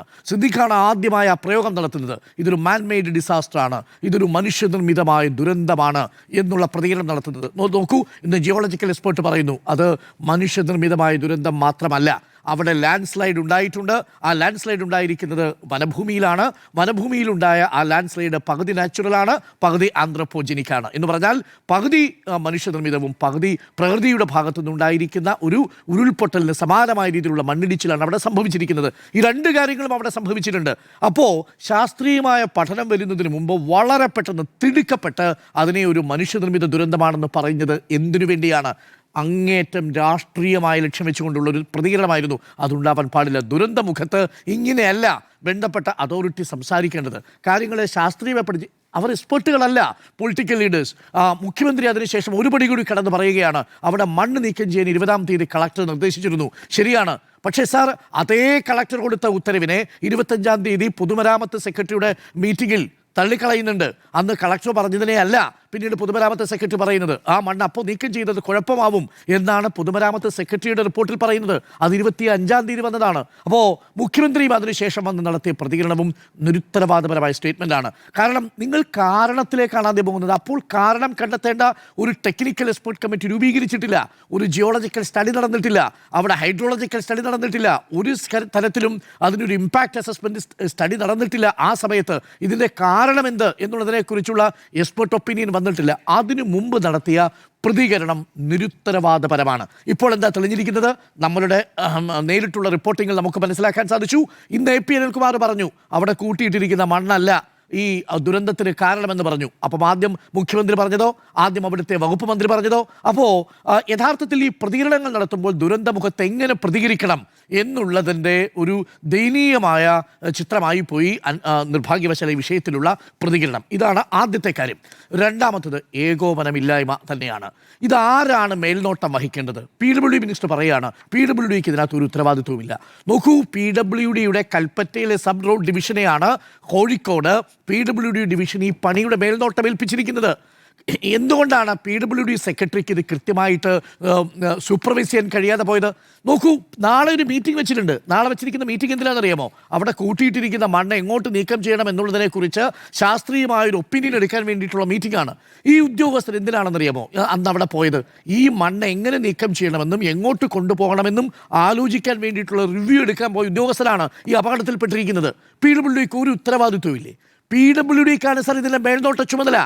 ഈ നാളിതുവരെ ഈ സർക്കാർ വന്നതിന് ശേഷം ഏതെങ്കിലും ഒരു മന്ത്രി, ഏതെങ്കിലും ഒരു MLA, ഏതെങ്കിലും ഉത്തരവാദിത്തപ്പെട്ട ജനപ്രതിനിധി ഈ പറയുന്ന ആനക്കാംപൊയിൽ, കക്കാടം, ഈ പറയുന്ന കള്ളാടി തുരങ്കപാതയുടെ നിർമ്മാണ സ്ഥലത്ത് പോയിട്ടുണ്ടോ?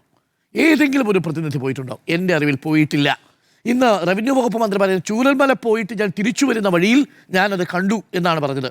കണ്ടപ്പോൾ ഞാൻ ചോദിച്ചു ഇതെന്താണ്? അപ്പോൾ അത് ടണലിൻ്റെ ഒരു മുഖമാണെന്ന് ഞാൻ അപ്പോഴാണ് അറിയുന്നത് എന്നാണ് പറയുന്നത് റവന്യൂ വകുപ്പ് മന്ത്രി. റവന്യൂ വകുപ്പ് മന്ത്രിക്കാണ് ചുമതല. ഏത് ചുമതല? ദുരന്ത നിവാരണ അതോറിറ്റിയുടെ ചുമതല. അവിടെ അത്രയും വലിയൊരു സ്ട്രക്ചർ നടക്കുന്ന കാര്യം റവന്യൂ വകുപ്പ് മന്ത്രി അറിഞ്ഞില്ലത്രേ.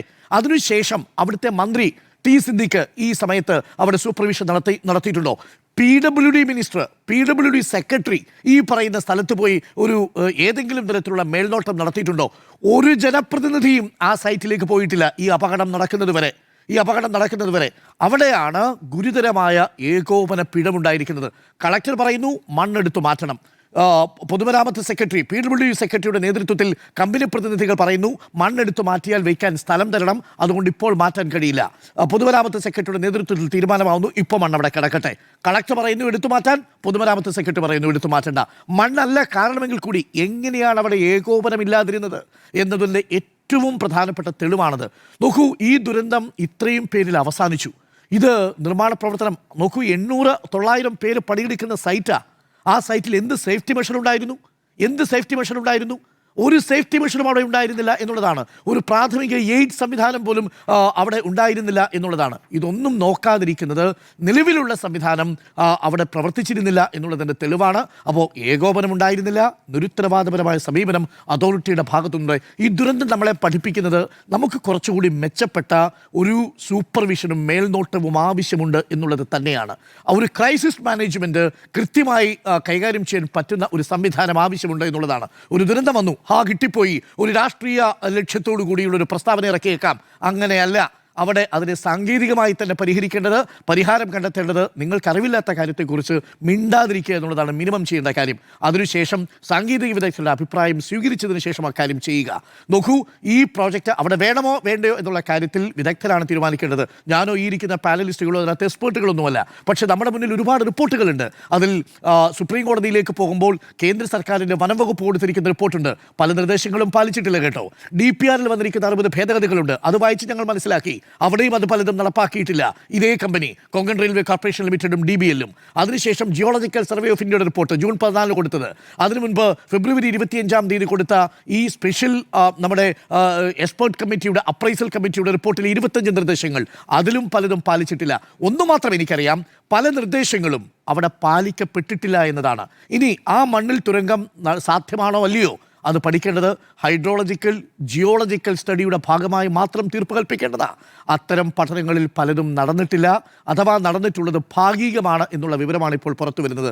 അങ്ങനെയല്ല ഇത്തരത്തിലുള്ളൊരു തുരങ്കപാതയെ നമ്മൾ വിഭാവനം ചെയ്യേണ്ടിയിരുന്നത് എന്നതാണ് എൻ്റെ പക്ഷം. തുരങ്കപാത വേണോ എന്ന ചോദ്യത്തിന് വയനാടുകാർക്ക് ഒരു പാത വേണം എന്നുള്ള അഭിപ്രായത്തോട് ഞാനും യോജിക്കുന്നു. അപ്പോൾ ചോദ്യം ഇതായിരുന്നു, വേണോ തുരങ്കപാത? 3 പേർ യെസ്, ഒരാൾ നോ.